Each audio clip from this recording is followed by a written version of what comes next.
Charles "Kid" McCoy, born Norman Selby, was an American boxer and early Hollywood actor.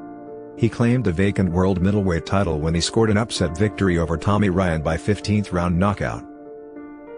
Born in Moscow, Rush County, Indiana, McCoy would eventually weigh 160 pounds, 73 kilograms, stand 5 feet 11 inches, 180 centimeters, and go on to a record 81 wins, 55 by KO, with 6 losses, 9 no decision, and 6 disqualifications.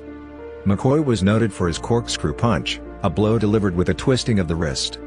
According to McCoy, he learned the punch one evening while resting in someone's barn after a day of riding the rails. He noticed a cat strike at a ball of string, and imitated its actions. Whether true or not, McCoy was known as a fast, scientific fighter who would cut his opponents with sharp blows. He reportedly would wrap his knuckles in mounds of friction tape to better cut his opponents' faces. He was listed number 1 light heavyweight of all time in 50 Years at Ringside, published in 1958. He was also regarded as a formidable puncher, and was included in Ring magazine's list of 100 greatest punchers of all time. Tommy Ryan was knocked out by Kid McCoy in the 15th round on March 2, 1906. This bout forms part of the lore of the McCoy legend. McCoy served as a sparring partner for Ryan, and absorbed many beatings at the hands of his employer. Ryan was notorious for showing little mercy to his sparring partners. As a result, McCoy hated Ryan, and sought revenge.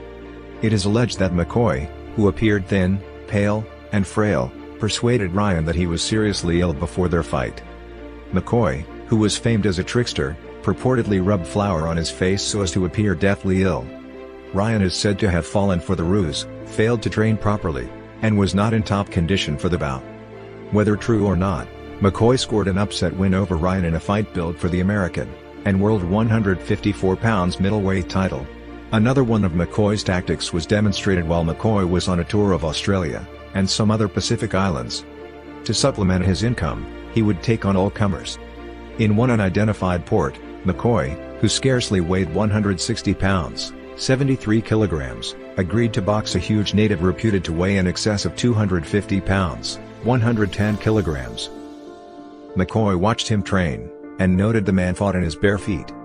When the fight began, McCoy's corner threw handfuls of tacks into the ring, causing the barefooted challenger to drop his guard, and raise up one foot. As soon as he did so, McCoy lowered the boom on his distracted adversary. Although slight of build, McCoy captured the World Middleweight Championship by defeating Dan Creedon.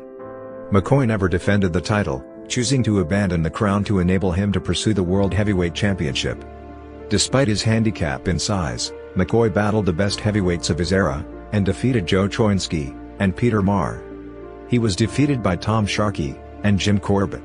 The Corbett fight was the subject of controversy, as the ending was suspect, and Corbett's estranged wife claimed the bout was fixed.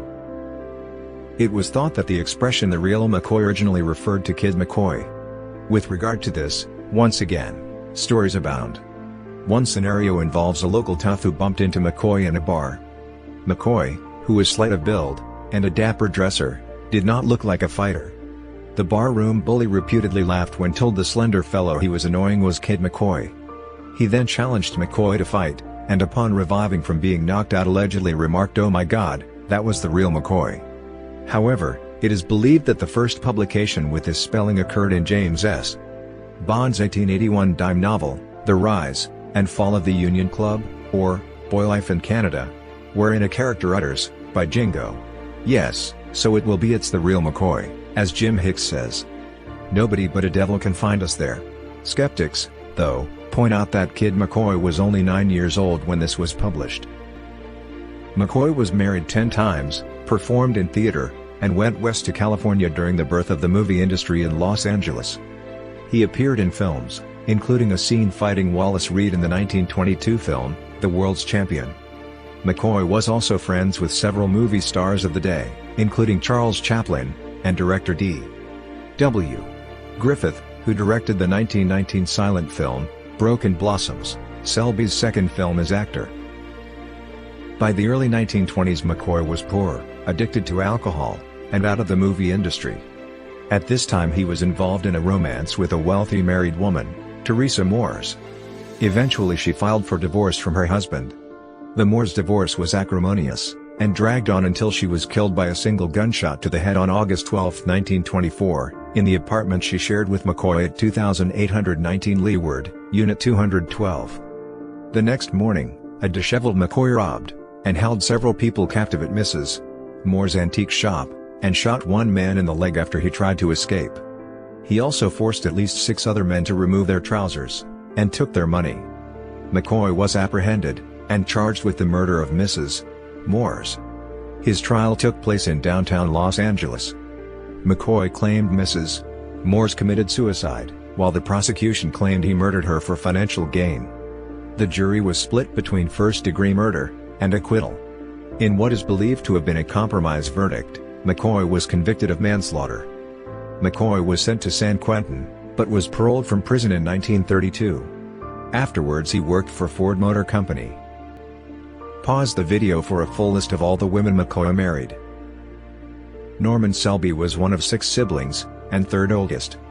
One of his 4 sisters, Grace Esther Selby, maiden, 1885 to 1916, was, from 1901 to 1908, married to Charles Thomas Henschel, 1862 to 1928. Norman was an uncle to their daughter, actress Barbara Jo Allen, 1906 to 1974. McCoy took his own life in Detroit on April 18, 1940. Even his death was enigmatic. He committed suicide at the Hotel Tuller in Detroit by an overdose of sleeping pills, leaving a note behind. It read, among other things, "Everything in my possession, I wanted to go to my dear wife, Sue Selby. To all my dear friends, best of luck. Sorry I could not endure this world's madness. Norman Selby." In an apparent last attempt to drop his professional moniker, the note was pointedly signed as Norman Selby. British professional wrestler Mark Boothman, the son of wrestler Phil King Ben Boothman, adopted the Kid McCoy name, and won the British Lightweight Championship in 1987, holding it for 3 years. All information in this section is derived from BoxRec, unless otherwise stated. McCoy has a professional record of 100 fights, with 79 wins, 7 losses, 10 draws, and 4 no contests.